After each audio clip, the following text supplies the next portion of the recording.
Day 4 or 5 of Common Filth Radio week, Common Filth Radio episode 124, and what a week it has been. Common Filth Radio, the best of 2016, available now on commonfilthradio.bandcamp.com, but you already know that by now. I also have t-shirts available, Common Filth t-shirts. They're right behind me. I'm holding them in my hand right now, and there's still some available, but these things are going blazingly fast. I have shirts in medium and large still available, and small and extra large, those are sold out because I only ordered a couple of those, but sooner rather than later, I hope I will have those sizes back in stock for you. And of course, international shipping is available. You know, when something happens, you know, if it's a current event, you're not quite sure what it means in the so-called grand scheme of things, where it fits in the big picture and what it means about the present zeitgeist. But I don't know if you guys remember this, but the Duke Lacrosse rape hoax was something that happened a number of years ago. I think it happened in 2006, and it was members of the Duke University lacrosse team falsely accused of rape by, I don't know who, some crazy bitch. It doesn't matter because it didn't happen. All right, what matters is that she falsely accused these young men of doing something they did not do. And this was in 2006. We didn't have what we now know as social justice warriors back then, nor did we have YouTubers who make ridiculous sums of money bitching about social justice warriors while still believing basically everything that they do. They just disagree with how the message is delivered. But we didn't have what we call SJWs back then, crying rape at every perceived slight, but I think this was the beginning. Not so much the woman who accused them, but if you recall this, all sorts of faculty members of Duke University, all sorts of coaches on all these sports teams wrote letters decrying the actions of the Duke Lacrosse rape hoax, showing you how little regard they have for due process. This is one of the earliest examples we have of how much of a joke universities are. They're kangaroo courts. So we're going to read this article from the Washington Examiner that was written in March of last year. 10 years later, after Duke Lacrosse rape hoax, media has learned nothing. It's now been 10 years since a member of the Duke University lacrosse team hired 2 strippers for a party and were then accused of rape. The 3 players who were arrested for the rape were deemed innocent. The district attorney who pursued the case, despite evidence to the contrary, was disbarred, and those in the media that pushed the false narrative looked like fools. Except in the decade since the hoax, members of the media have not learned anything when it comes to stories that confirm their pre-existing narratives. That was proven in late 2014 when Rolling Stone published a now retracted article claiming a woman was gang raped at a different university. It has been just over a year since that story went to print, but it has been 10 years since the Duke Lacrosse scandal, and yet neither hoax has led to the media searching their consciences when it comes to allegations of heinous crimes such as rape. On Sunday, ESPN aired the latest in their 30 for 30 series titled Fantastic Lies. The documentary was about the Duke Lacrosse rape hoax and aired on the anniversary of the day the team members threw that fateful party. The documentary told the story of how the story exploded in the national media and was eventually proven false. Yet some in the media don't seem to believe that the Duke players were victims themselves. Take Slate's Christina Cauterucci, for example. She wrote that it's a bizarre experience to watch a documentary that expects the viewer to root for a bunch of accused rapists.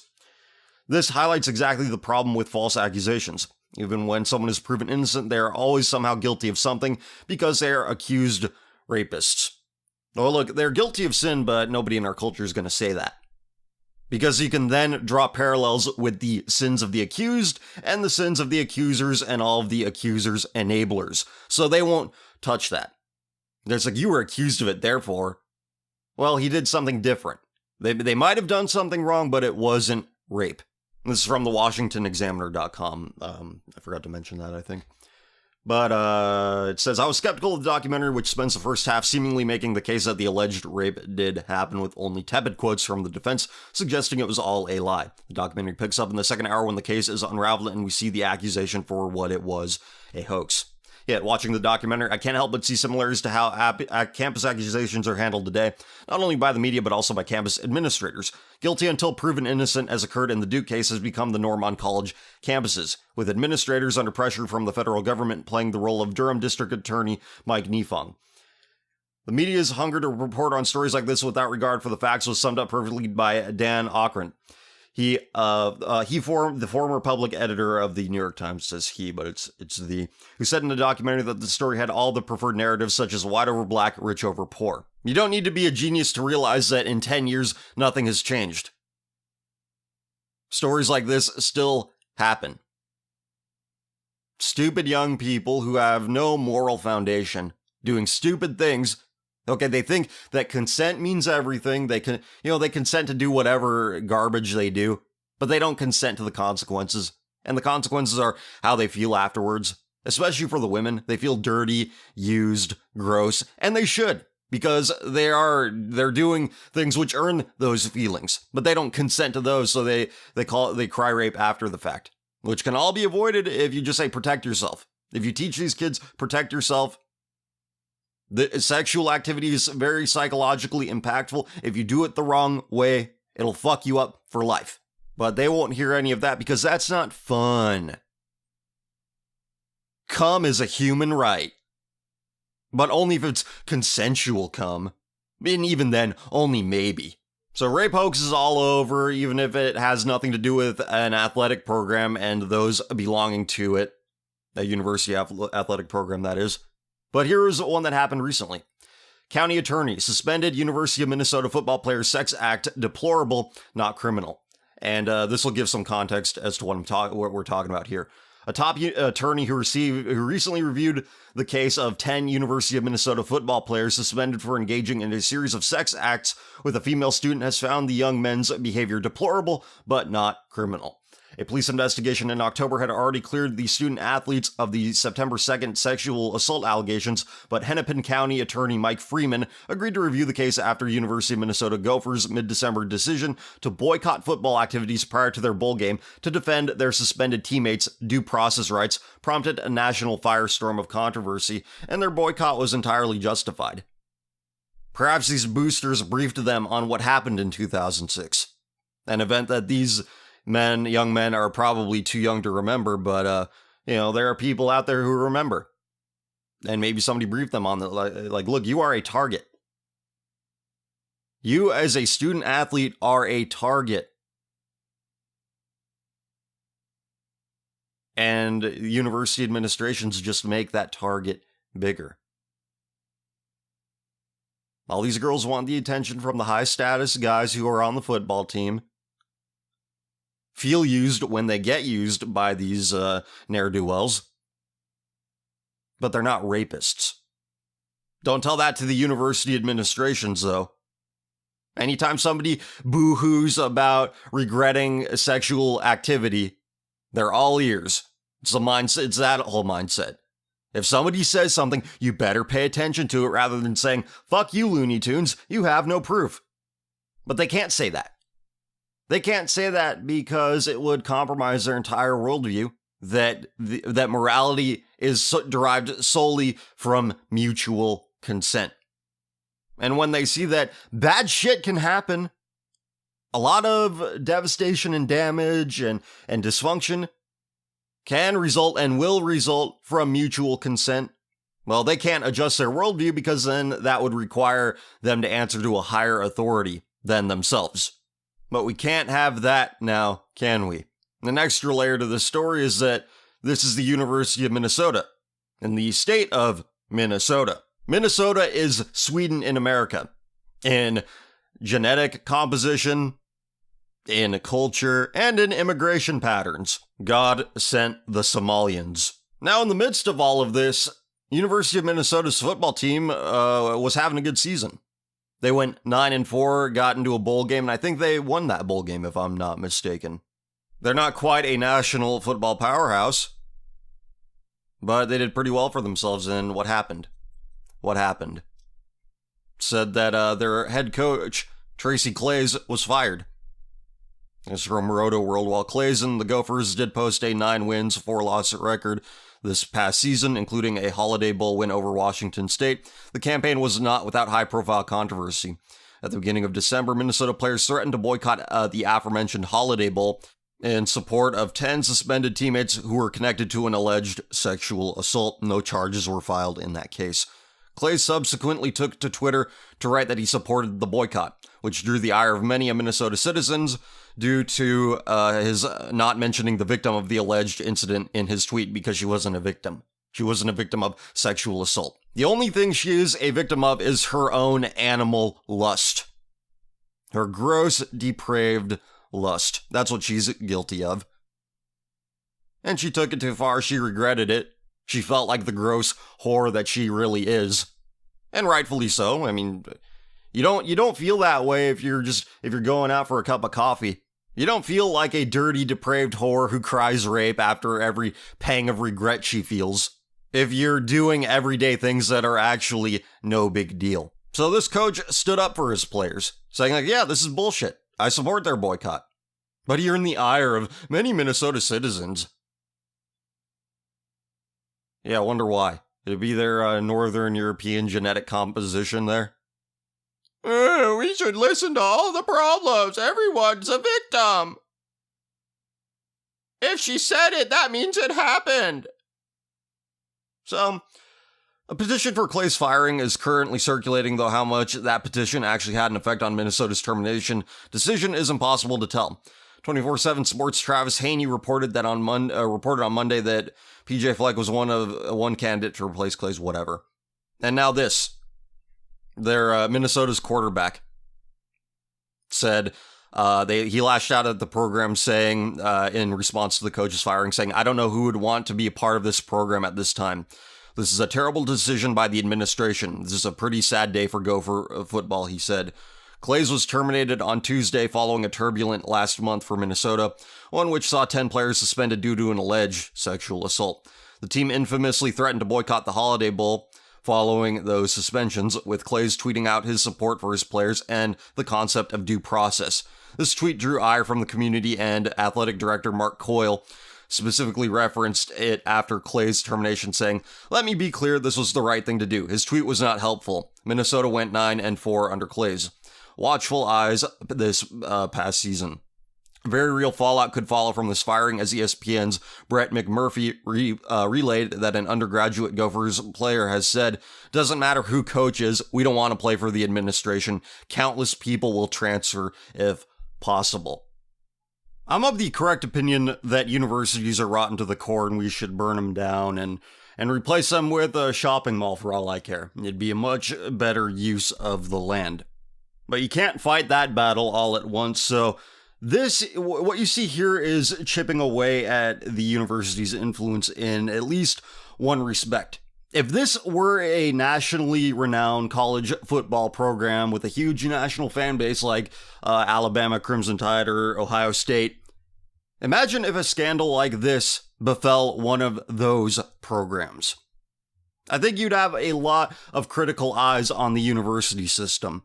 If this were to happen, something of a similar circumstance as this were to happen to a actual college football powerhouse. Football is one of America's many pagan religions. And if we see more rape hoaxes like this happening to football programs and happening to bigger, more notable college football programs, we can do some damage to the universities. Who said it? Rahm Emanuel. Never let a crisis go to waste. I think he's the one who said that, but somebody said it. And here you go. Here's a crisis. Use it to your advantage, America. You're better off sending your daughter to a strip club than a university. After all she's going to do is spread her legs for 4 years. At least at a strip club, she doesn't have to do that. But at college, she can, she will, and she'll think it's a great thing because it's her choice. She consented to it. Until she spreads it one too many times, feel like the dirty slut she actually is, feels the pangs of regret, and cries rape. Let her do that to some Alabama football players. I'd be really curious to see what happens if this happened to a high-profile college football program. In fact, I hope it does. That would be the opportunity to undermine the universities, to neuter them. You're not going to convince too many people that universities produce garbage research that's more often than not a lie, especially when it comes to research on sodomitic behavior and anyone else belonging to the LGBT spectrum, the ever-increasing LGBT spectrum. Really, you're gonna tell me that these people are capable of producing unbiased research on that matter? when they have resource buildings and office spaces dedicated to depravity, dedicated to complete and utter dysfunction and abomination? Really, you think you're going to get honest, unbiased research on those people? They have a far too cozy relationship with one another. How are you going to produce honest research with that kind of relationship influencing it? I was on Huffington Post the other day, just seeing what they put on their front page, because I don't normally go on there. And as an aside, would you believe that Huffington Post is very, very popular, more popular than Drudge Report? Huffington Post is a left-wing response to the Drudge Report, and it's way more popular. And this was on their front page. Carrie Fisher raised Billy Lord without gender, which they say is another testament to her awesomeness. Star Wars is yet another American religion. Celebrity worship in general. Look how devastated people are when a celebrity dies. Oh my gosh, this year sucks. They die. Who cares? You didn't know them. They weren't part of your family. It's like... Are you just that devoid of any sort of true feeling in your life that you feel sad vicariously because some notable person died? Give me a break. Grow up. But Carrie Fisher is apparently awesome, according to Queer Voices of the Huffington Post, because she raised her daughter without gender. So you raised your daughter to have no relation to anything. You raised your daughter to have complete incapability of forming proper relationships.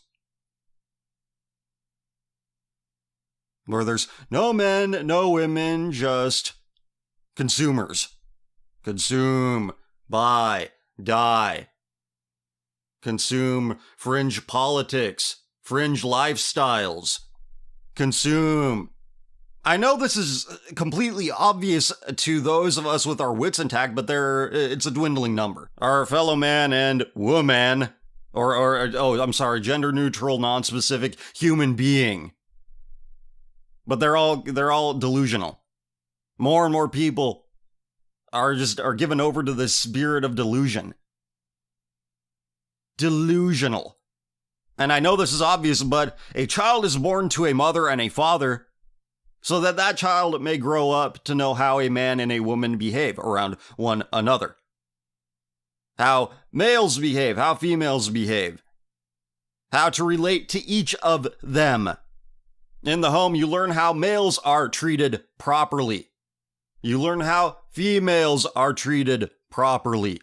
It's such a simple, obvious, yet important thing. A child has to know where he or she stands in the world, how they relate to people. But we forget it. We say it's arbitrary. So we raise our children without gender. And look, I get it. This is some loopy celebrity who just died who raised her daughter without gender. But how many stories have I read on this show that other people have done? About, genderqueer kids, trans kids. And it's ordinary people raising their children without gender. Just as this dead, loopy woman did. And now this crazy, nutty woman is dead, and for some reason everybody's sad. Because I guess a lot of childhoods out there are defined by Star Wars. Which I think people are being disingenuous about themselves. Because when I think back on things that I good memories I have, it's not so much things and TV shows and movies and video games. It's not that. Sure, those might trigger a memory because you're like, oh yeah, I remember that commercial or that TV show, whatever. But those were just there while you were living life.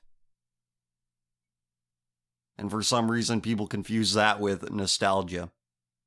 And I'm not saying this applies to everybody who has nostalgic feelings towards pieces of media, towards consumer products. Maybe some people are nostalgic for that stuff, and fine, whatever.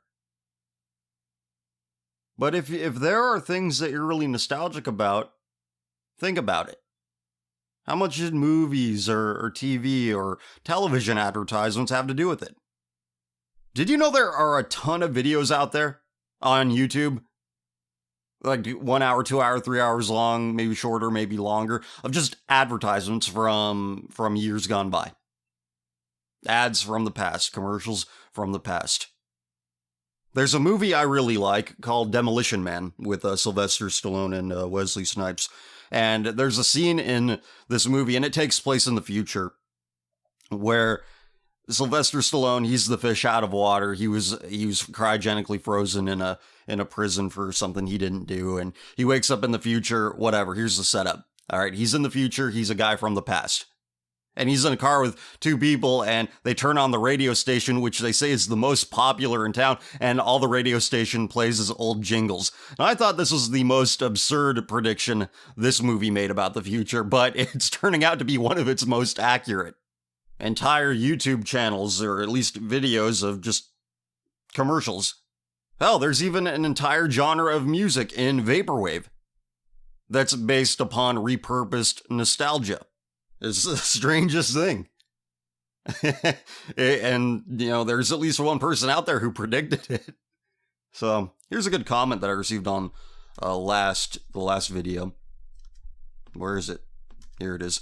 From Chicago Joe.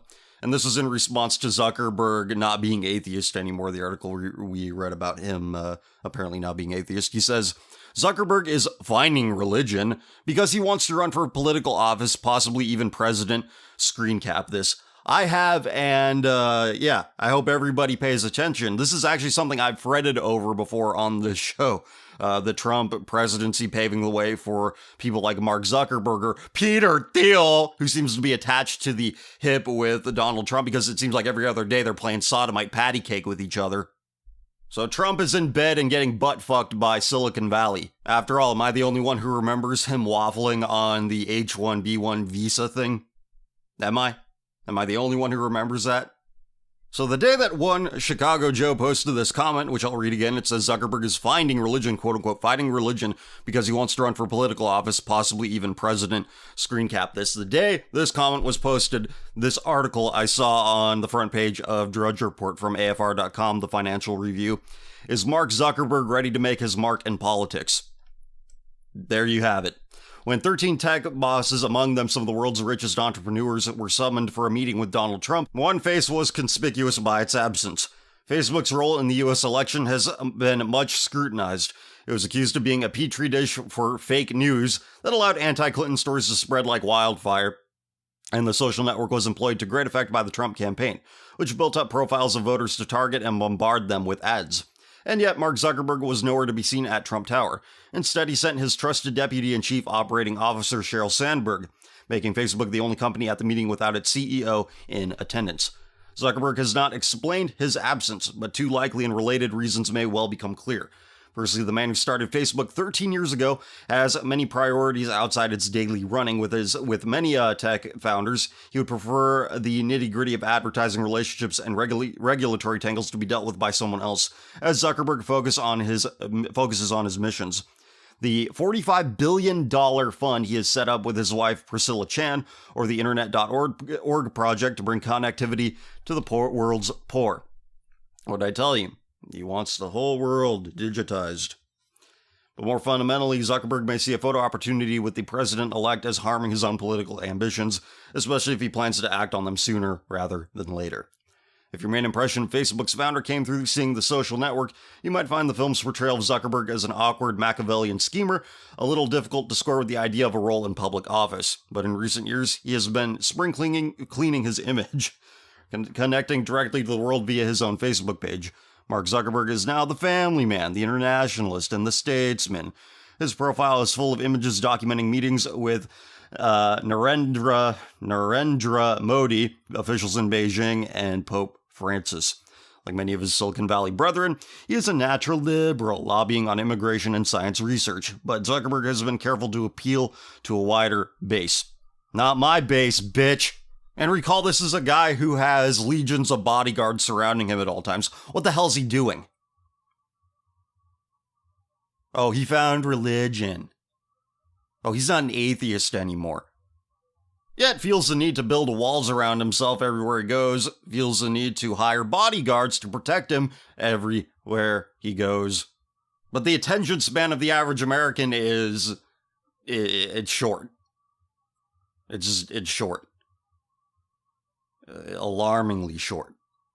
So nobody remembers this. Nobody remembers Zuckerberg's bodyguards, him building walls everywhere he goes around him. And this Financial Review article says, he has come out as religious after years of claiming atheism, a move that a cynic could point to as practically mandatory for high office. And most recently, he announced his ambition to visit every state in the US in order to understand the effect of globalization. We need to find a way to change the game so it works for everyone, he said. Well, it ain't gonna work for me, Zuck. It ain't gonna work for me with the social and moral views that I have, that you refuse to abandon. But he interacts with people on his Facebook page. Oh, he's such a nice guy. He communicated with me, the average person will say. The average idiot who would have a mind to communicate with the enemy on Facebook. And with the election of Donald Trump, the way is paved for Zuck. The average idiot, they'll say something like, Duh, he's good at business. He's good at business. That means, he's good at business. He's successful. Says, but if you're still not convinced, the proof of Zuckerberg's political ambitions lies in leaked conversations between Facebook board members over how to get shareholders to approve a corporate shakeup that would see him retain control of the company even after selling almost all his shares. According to Bloomberg, the billionaire wanted to be able to serve 2 years in government without having to sell his stake. If Zuckerberg's ambitions are almost certain, the remaining question is why? He is one of the richest men in the world, and after all, his position at Facebook gives him more influence than most politicians. But Silicon Valley has a tendency to believe it can fix everything that it doesn't run with ruthless efficiency. Whether it's Apple's moves into healthcare and education, Google's attempts to fix transport, or Facebook's own get-out-the-vote operation, there are few arenas of billionaires who occupy a small enclave of California don't believe can be solved with transparency, data, and artificial intelligence.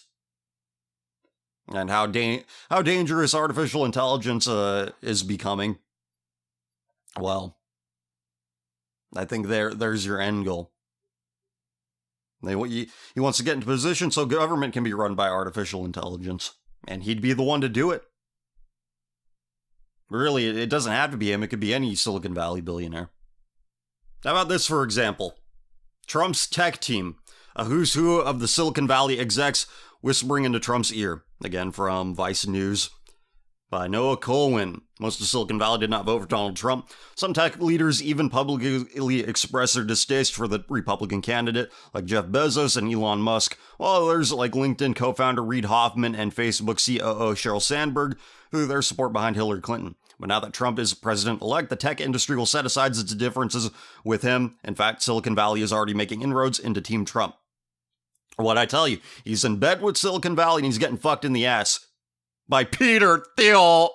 To advise him, Trump has picked a decorated group of tech luminaries, including CEOs of some of Silicon Valley's most important companies, like Tesla's Elon Musk, Uber's Travis Kalanick, and IBM's Virginia Rometty, to name a few. Peter Thiel, Trump's closest confidant in the tech world, was a co-founder of PayPal, and an early investor in companies like Facebook and Planter. Never heard of that, actually. But Thiel has made headlines for months as the ideologically dyspeptic, openly gay billionaire from Silicon Valley who had a primetime speaking slot at the Republican National Convention where all the stupid, idiot white people clapped. He's like, I'm gay, and we need to stop fighting these fake cultural battles, as his ilk go around looking for trouble. Looking for people who will deny them services based on religious principles for the sole purpose of suing them, getting a nice payday, and shutting down those evil cisheads who are trying to make a living. How dare you believe in God? Give me all your money. Next time we'll put you in jail, homophobe. Other Silicon Valley, and this is who Trump's working with. Truvada Trump, everybody. Other Silicon Valley names that plan to work with Trump are a more varied bunch with their own individual motives, political beliefs, and corporate interests.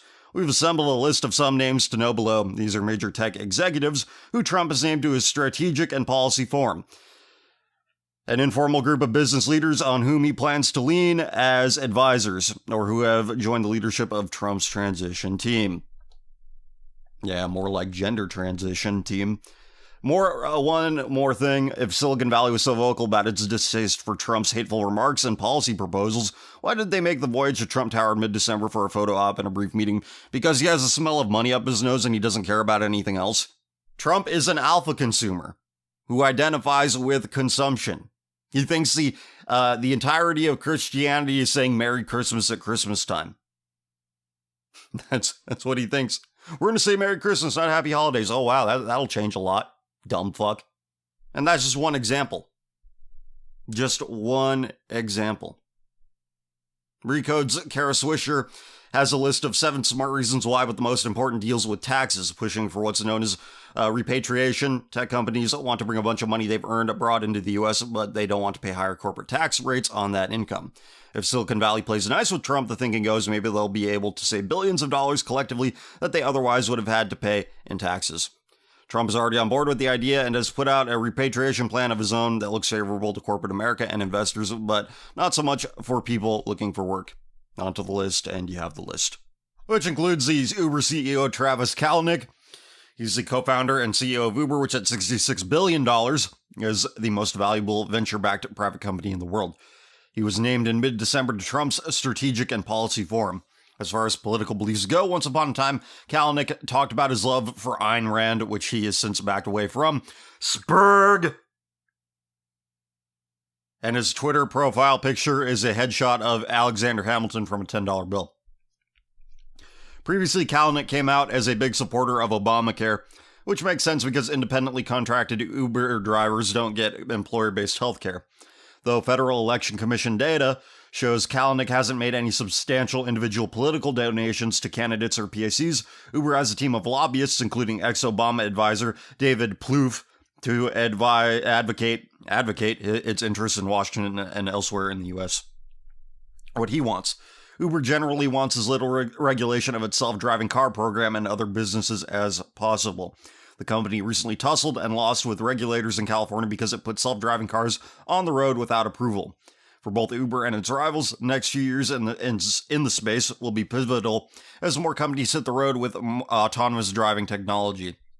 And he says in a statement provided to Vice News at the time of Kalanick's appointment to Trump's Strategic and Policy Forum, Kalanick said that he looks forward to engaging with our incoming president and his group on issues that affect our drivers in the 450 plus cities where we operate. Oracle CEO Safra Catz. Who else? IBM chairwoman, president, CEO Virginia Rometty. A lot of us are already trapped in this digital serfdom. We were already headed on that path, and it seems like Truvada Trump wants to make it more permanent. The automation of everything, the digitization of everything, and all roads must run through the digital, is making people lazier and stupider. The generation without iPads and other tablets in the classroom. Put man on the moon. What is the generation with computers in the classroom in general? What have they done? What have we done? Promoting ruthlessly efficient vanity through your various social media platforms. Wired up roads as cars get smarter. Oh yeah, we need self-driving cars. That's what the generation with computers in the classroom have done. Oh, that's what iPads have done in the classroom. Created a demand for complete laziness. I don't want to drive my car. My car's too hard to drive. I wish it would just drive itself. And the brighter minds, they facilitate that demand. They meet it and make fortunes off of it. So, from the Wall Street Journal states wire up roads as cars get smarter. Planners say smart roads will unlock benefits from self-driving cars, curb accidents, but costs are high. Good, keep them there. And the argument will be, self-driving cars will save time and energy so you can get work done while you drive. No. You know what people are really going to do while their eyes are off the road as their car drives for them? They're going to use Snapchat and Instagram. They're going to take pictures of themselves. Nobody's going to use that time they would normally spend driving, writing great pieces of literature, composing classic works of music. They're not going to do any vital research. They're not going to save the world. They're not going to cure diseases. None of it. They're going to use that time to take pictures of themselves or play games on their phone. Then you could say, self-driving cars, smart roads, it'll lead to less accidents. until some hacker gets a hold of whatever he needs to get a hold of in order to hack into your car. And he can do whatever he wants at that point, or even worse. The malevolent AI will become self-aware and tell and communicate with all the smart self-driving cars to kill the humans, and then you're fucked. Moving on from Vice again. In the LGBTQ section of the site, what I learned from my first 36 days in Crystal Meth Anonymous. No, that's just a homophobic canard. They're not completely broken people who do things that normal people wouldn't do. No, not at all. You know, it's homophobia that led him to a crystal meth addiction. That's right, being judged. Because that's a normal response to being judged. Oh, you judged me? I'm gonna go do crystal meth because you made me feel bad. Really, is that how it works now? No, I don't think that's how it works. So what this idiot learned from, oh yeah, whatever. On meth, all my craziest sexual fantasies came true, he says. But realizing I have an addiction meant realizing that my life will never be the same again. Crystal meth never became a daily thing for me. I never had a 4-day bender, not even once. And? Oh, you're such a good person. I wish all crystal meth addicts were like you. At least you didn't go on a 4-day bender. Oh, at least you didn't do that. That makes you good. Oh, all crystal meth addicts should be like you, because you limit it. Oh, you're a moderate junkie. Yeah, and there are people with this exact line of reasoning with application to anything else you can imagine, especially politics. No, I don't care if you're an abomination who has several ulterior motives. I don't care, just as long as you meet some arbitrary criteria that makes you feel comfortable about what kind of pieces of shit these pieces of shit are. And as, he says, but I did it enough to fear that I might have a problem, and as the language of recovery goes, if you think you might have a problem, you have a problem. I started smoking crystal meth around August 2015 when I was living in Los Angeles. My life was a perfect storm for starting a bad habit. I'd gotten my dream internship at my dream publication, so I was stressed every day about doing well and impressing my coworkers. I didn't know anyone in the city, and I wasn't putting much effort into making friends, since I had a relationship to maintain with a man on the other side of the country. Then, all at once, my relationship fell through, the internship ended, and the family members I lived with decided to move back east, leaving me scrambling to find somewhere to stay. I started couch surfing and relying on the generosity of gay men I knew to stay in the city, and I began casually escorting and hooking up to keep my mind off my ex. I can't get anally violated anymore. I better find somebody to do it with for money. And they think this kind of relationship, quote-unquote relationship, is how you relate to each other, and that's a great thing, they think. They think it's great that you relate to people in the most disgusting, vile way. It's like, this is your shared experience. Oh, remember that time where we did those disgusting things with each other? Yeah, that was such a good time. Wow, yeah, you're gonna remember that on your deathbed. I don't know, maybe you will. You people are fucking ill. So maybe you will. So he says, one night at a sex party in West Hollywood, I smoked meth for the first time. By the time I left LA in January, I was smoking every weekend. I was having all the intense, kinky sex I'd always dreamed about. 20 guy gangbangs that last all night and well into the next day. Fisting, sex club marathons, XL toys. Now they're able to find dozens upon dozens of people every night. Or every weekend. All right, 20 people. 20 people at a time, every weekend. If we're going to assume that the numbers are true about homosexual demographics, them being 3 to 4% of the population, you're working with a pretty small selection here, and yet you're still able to find 20 people at a time. And this guy goes to sex club marathons and fisting. He's able to find all people to facilitate this. Okay, so statistically, you should be able to find just like a couple of people if they aren't all like this. If these are just on the fringes of society, of the gay community, if they're all just normal and just like you, except just a little different, they wouldn't be able to find people like this. A seemingly unlimited fucking supply of these people. So, yes, they are all like this. And they talk about it so casually, as if it's some universally shared experience. Because in their sick community, it is a universal experience among their odious demographic. You and I would have no idea what these people do if they weren't open about it. And they are, and this is what they're opening up. This is the information they're revealing about themselves. They're all like this. They're all sick fucks. You know, I'm just gonna skip the rest of that.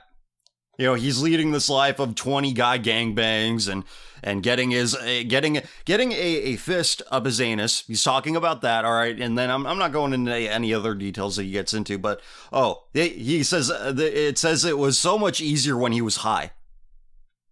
All of this was so much easier when he was high. Then he says the problems began. I'd used many drugs before and put them all down for months at a time without a second thought. But for the first time in my life, I began having cravings. At midday, unprovoked. When I thought about sex, I suddenly had a desire to smoke, and I did.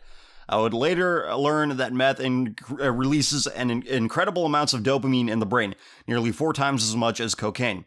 That can lead to anhedonia, or a diminishing ability to enjoy simple human pleasures without being high. The drug establishes a dependency on meth in order to enjoy sex. Many in recovery are forced to abstain from sex for a while, for some many years, until they find a way to experience sex again without the urge to use. It's their defining act that is leading them to this. All right, this whole culture that surrounds it, they do it first, and then they're like, oh, I need to do meth to feel better about myself. So they can check out of reality and not feel the effects of what they're doing to themselves.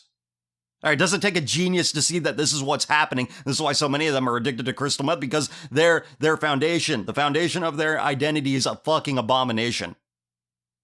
It's the most disgusting, vile thing you could possibly be. And they're living proof of that.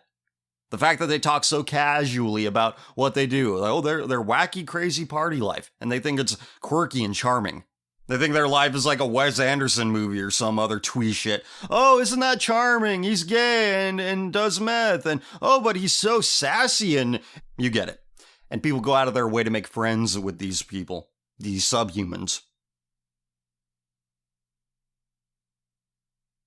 So he says, as for me, I left LA for the East Coast to patch things up with my ex, which failed, and to quit meth. I thought that all I needed was a change of scenery, and for a few months a change of scenery was enough.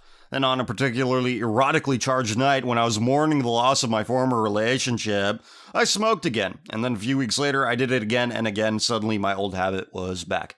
After a bad relapse last month, just as dawn broke and I started coming down, I texted to a friend, I fucked up again, I have a problem. He told me to go to a gay men's crystal meth anonymous meeting near my town that night. Okay, once again, they have it specifically for sodomites. All right, it's not just like 1 or 2 sodomites mixed in with the other crystal meth habits, no. This is such a prevalent thing that they have specifically gay men's crystal meth anonymous meeting. And look at these people. They think like people who allow them to continue on this path are their friends and their love. They think they love each other, and the culture lets them get away with it because, well, to the average idiot, enabled by our depraved, debauched mercantile language, love can be anything. Love can mean getting violently sodomized while you're high on crystal meth. He says he's been at it for 36 days now. Crystal Meth Anonymous is based on Alcoholics Anonymous, and before I entered the program, I thought that group recovery in that vein had to be weird, a creepy cult-like approach to facing an addiction. I still think that actually, but the handsome faces of everyone else in the room and the important conversations we've been having have helped me keep going, and I'm glad I did. It took me until day 12 to accept that I have a problem, and that's been the hardest part of the process so far. It feels a lot like learning you have HIV, an ordeal I've already been. Of course you do. Accepting your addiction means realizing that your entire life will be different from that point onward. An addiction like this never goes away no matter how long you've been sober. After all, taking one hit takes you right back to square one. And it changes the way you date and hook up, your relationships to sex clubs and gay bars, the way you plan for pride events and erotically charged gatherings like the Folsom Street Fair. which one Nancy Pelosi is saying, "Oh, I take my grandkids there. It's really good." I think maybe she said that. Hold on, let me look that up.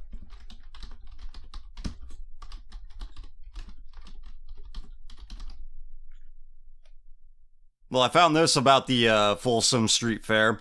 This is from Christian Newswire. I'm not sure what year this is from, but it says Nancy Pelosi has refused to condemn the debauched Folsom Fair in her district, which features rampant public nudity, including men walking the streets in nothing but their socks and sneakers.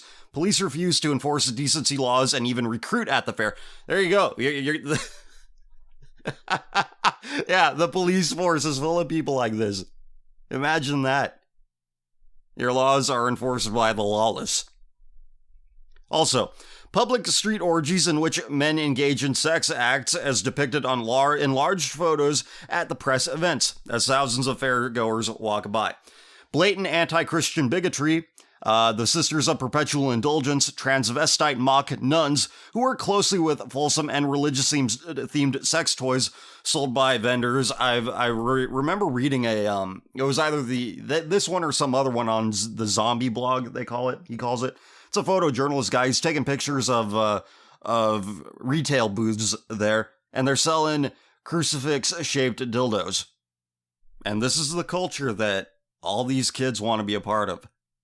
Every high school in America, the Gay Straight Alliance, every fucking university has some sort of LGBT office. And this is what they really are, man. And they know it. It's not like LGBT allies or people who are thinking about converting to the cult. It's not like they find out and then start burning the rainbow flag. It doesn't work like that. They adjust their perception of reality to their internalized narrative about what these people are, and they go with it. They think it's fine. That's all right. Heart wants what it wants, and their heart is AIDS. And then they read about, oh, they're so supportive and helpful, even though they're not. All right, they're still addressing the fundamental problem here. The same. They're still saying, it's okay, you can be who you are. When who you are, it led you to this point. But he says in 2015, The Advocate reported that meth use is 5 to 10 times more common in urban gay and bisexual men than in the general U.S. population, citing 2006 data released by the International Antiviral Society.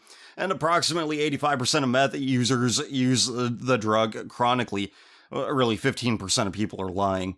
I can't count the number of times I've heard the phrase silent epidemic since I entered CMA, which I guess is Crystal Meth Anonymous. It's hard to understand how little meth addiction is talked about in the media and how much stigma still surrounds it in the queer community. HIV and STDs get a disproportionate amount of press and media attention compared to addiction. But speaking anecdotally, meth directly or indirectly affects every gay man I know. For me, that observation is as comforting as it is sobering. They're miserable in reality. They use meth to check out of reality. And why are they miserable? Well, what are you? What's the identity? What's the practice that you refuse to give up? So meth directly or indirectly affects every gay man this idiot knows. Which tells you that that's what it is. They're checking out of reality because they know that they're fucking depraved and filthy. They know that they are an abomination. They know that every aspect of their character needs to be judged. Because again, that's the only thing they fear. If they feared death, they'd stay away from meth. But they don't fear death. They fear judgment. They fear homophobia. And you could say, well, that study was done in 2006. Well, this guy's seeing the living proof of that study. He's seeing it all around him. He says it affects directly or indirectly everybody he knows. It's funny, while I was reading that article about Mark Zuckerberg from the Financial Review, there was an article on the side panel saying, like, have we won the fight against AIDS? What are you talking about, we? That sounds more like your fight. I'm not going to fight against the manifestation of God's judgment against you people. I'm going to do the opposite. I'm going to let God lay his judgment upon that part of the world and just let it be. Because who am I to judge God? This one just came up on the Drudge Report front page from thesun.co.uk. bound and murdered, young woman tied up and has throat slit by ex and his transgender lover for their perverted pleasure. And more, this is what they really are news. Jack Williams and Kaylee Woods are accused of murdering Bethany Hill for a sadistic thrill. A young woman was stabbed to death and had her throat slit by her flatmate and her boyfriend for perverted pleasure, a court has heard. Jack Williams, 21, and his transgender lover, Kaylee Woods, 23. This is the kind of person who's really into the dudes with feminine penises. Again, people who do not see the opposite sex as biologically compatible. People who view the same sex as they are as something to feed their jizz to, they're not seeing reality. All right, they're psychotic. They're psychotic, schizophrenic. They're something. They're mentally ill. They're not seeing reality. They're not perceiving what's actually there. They don't know what's actually there, and it's no surprise that they'll view other people as just something to get pleasure from, even that if that means killing them. All right, so sexual deviants they're all like this. And they will all get there eventually, if nobody is of a mind to stop them. So Jack Williams, 21, and his transgender lover, Kaylee Woods, 23, are accused of binding Bethany Hill's wrists with duct tape before slashing her throat for a sadistic thrill in the bathroom of their flat in Stratford-upon-Avon in February last year. Warwick Crown Court heard Miss Hill had been tied up with duct tape and had repeated cuts inflicted to the back of her neck before she bled to death when her jugular vein was cut. At the time of her death, Bethany was living in a flat in Stratford-upon-Avon, Works, with her ex-partner Williams and his sex swap girlfriend Woods. It's not her. It's not a girl. The couple are accused of killing Bethany between 1 a.m. and 6 a.m. before trying to cover their tracks by saying she had committed suicide by drinking bleach, jurors were told. Prosecutor Stephen Linehan, QC, told the jury the sadistic killing may have been carried out for perverted pleasure. He said these defendants have never told the truth. Each of them has spun a web of lies in order to conceal the truth. But the evidence does show that the murder was not done quickly.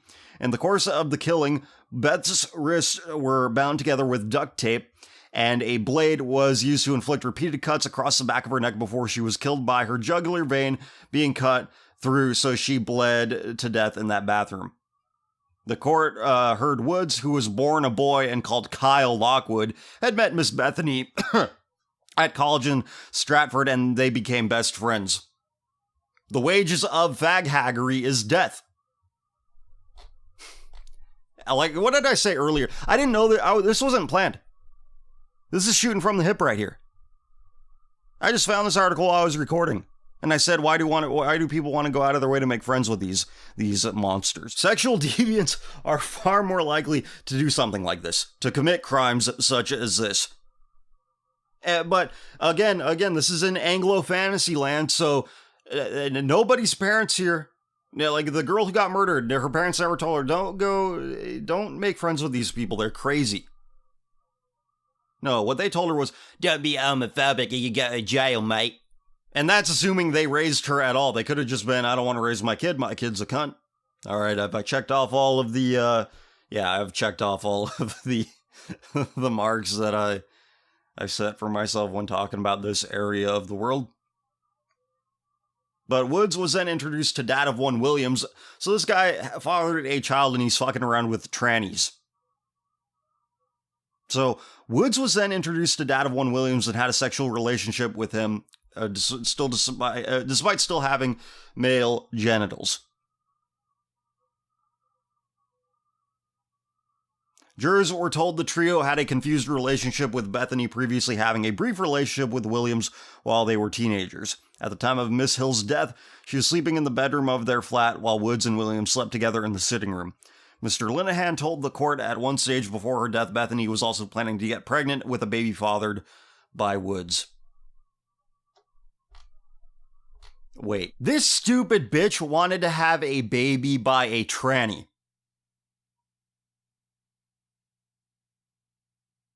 And I should be sad about Muslim invasion when they're invading places that enable shit like this. As far as I'm concerned, they are God's rod. And God is striking the British Isles with it. And it's all very, very well earned.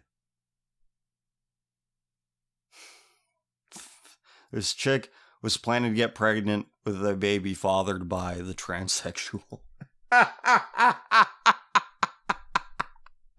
Yeah, the sun hasn't set on the British Empire, it's just gone supernova.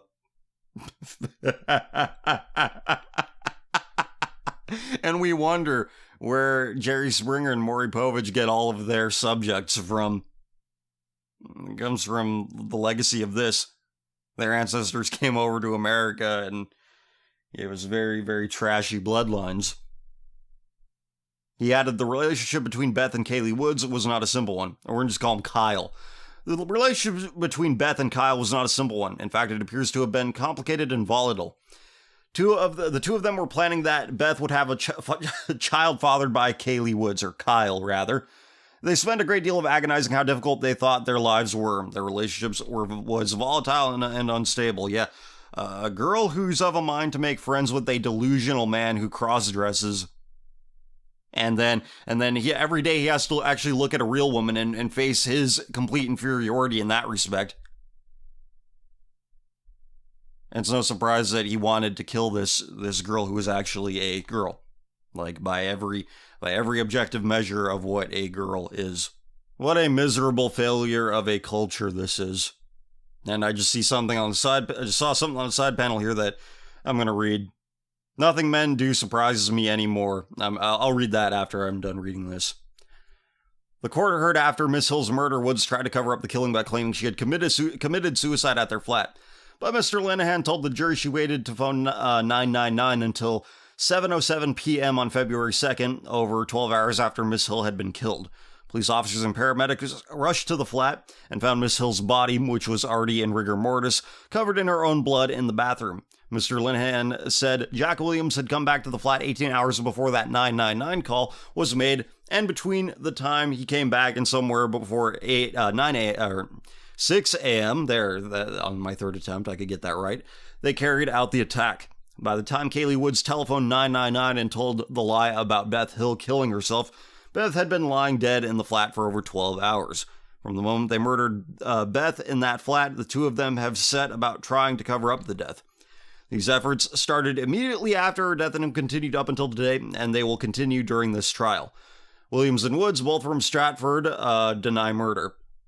The court also heard how police found a Barbie doll belonging to Woods, which had been wrapped in duct tape and its hair tied to match Miss Hill's. Alright, that speaks for itself. Now, here's something that also speaks for itself from the same website. Nothing surprises me, she says. Custard fetishes, nappy changing, and sex every half hour. Working girls from Sheffield's famous family-run brothel. A famous family-run brothel. A family-run brothel.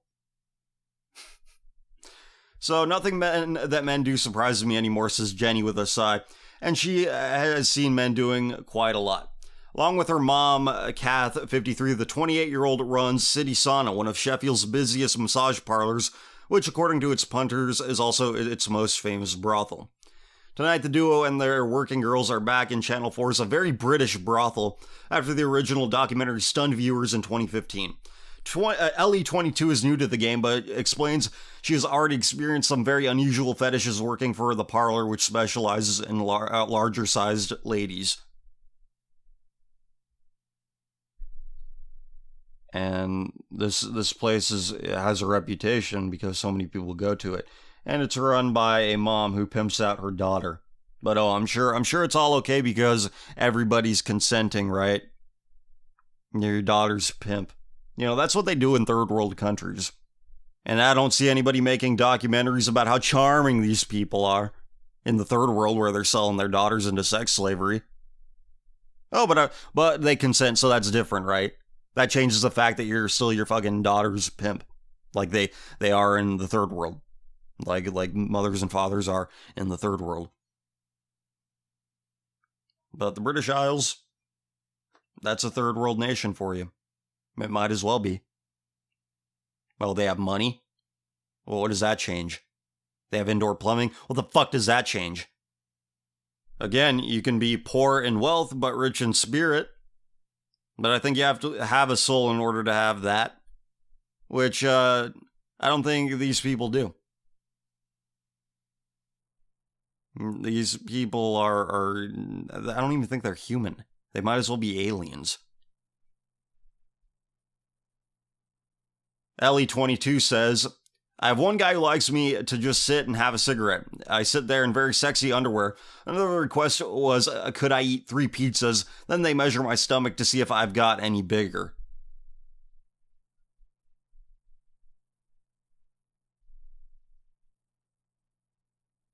Why? Ellie, one of the 14 girls at City Sonic, quit a promising career in advertising to work for Kath and Jenny. The girls do shifts, servicing up to 15 men a day each. So 15 men a day each. She explains, I've always enjoyed sex. I wouldn't say I was especially good at it, but I've got a lot better. So much so that she's decided to blow her own cover by appearing on camera. Until now, the bubbly redhead has not told anyone she's a sex worker, but adds defiantly, I'm not going to feel guilty about it. Well, of course not. Of course you won't, you reprobate whore. You're not a sex worker, you're a whore. Ellie's colleague Joe, 31, has been an escort since she was in her early 20s and reveals she has sex with up to 15 men a day in city saunas and massage rooms. On the parlor's website, she is described as a size 16 with a natural 38G bust. Joe has had some unusual requests. She says, you get a lot of giant babies who want mothering. They have full-length baby grows on. You have to change their nappy. I ran out of the room the first time I did it. I absolutely howled. So you are a disgusting, depraved whore, and you deal with disgusting, depraved clients. Oh, but that's too much, right? Oh, I have to change his diaper. Oh, that's where you draw the line? That's the boundary? Let me check that one off again. What does that say about Anglo parenting? That they're in this constant state of, I need a mommy, I need a daddy. They never had one in the first place, so they pay a whore to do it for them. And they think being a parent means changing your adult child's diapers. I bet Americans are still fooled by the accent. They think Brits are all sophisticated and cultured. We know better. We always know better. Common Filth Radio, best in the world.